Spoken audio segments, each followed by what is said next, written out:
It's worth remembering this week in history, particularly in 1987. December the 6th, 1987 was a cold Sunday morning.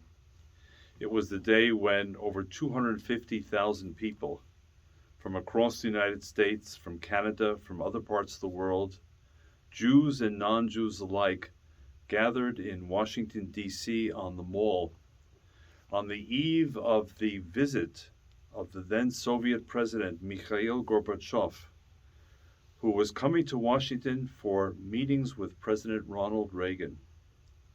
And the message of those 250,000 plus people was a very simple, stark, compelling message. Let my people go. Or as we say in Hebrew, Shelach et Ami. Or as most appropriately said to the Kremlin, Atpusti narod moi. The origin of that demonstration was months and months before there were hints that Gorbachev might come to Washington. And we knew that he had to hear a message from us about the imprisonment of millions of Jews in the Soviet Union. But we didn't know exactly when he'd be coming. And it wasn't until, if I recall, 36 days before his actual arrival that we got official word. And so we scrambled in just over 5 weeks to pull together this demonstration. I was asked to be the national coordinator. And I can tell you at this moment in time that we weren't sure if people would come out. We had little advance notice. We had lots of planning to do.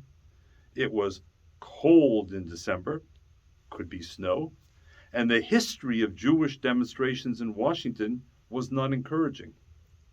But it was incredible to see the momentum build from day to day to day as we began to hear about colleges organizing, synagogues organizing, churches organizing, civic groups organizing, and not just in the Washington, D.C. area.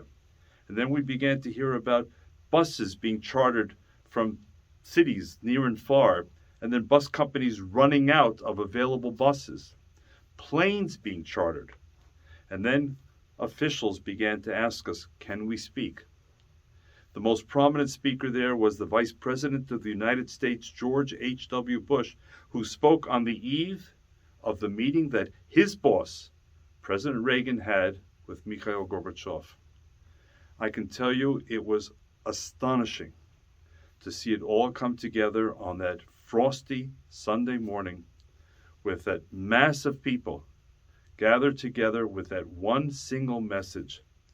And then we learned that in the meeting the next day in the White House between President Reagan and President Gorbachev, President Reagan opened by saying to President Gorbachev, Mr. President, just yesterday, hundreds of thousands of American citizens walked past this building with a message from me to you. And I repeat that message, Mr. President. Let them go. Let the Jews leave.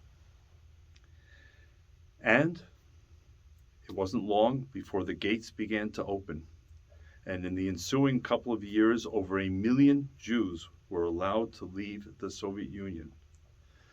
For me, this was an extraordinary moment in history, as it was for everyone who participated, no doubt. And most important of all for me was the enduring message: if we can all come together around a single purpose,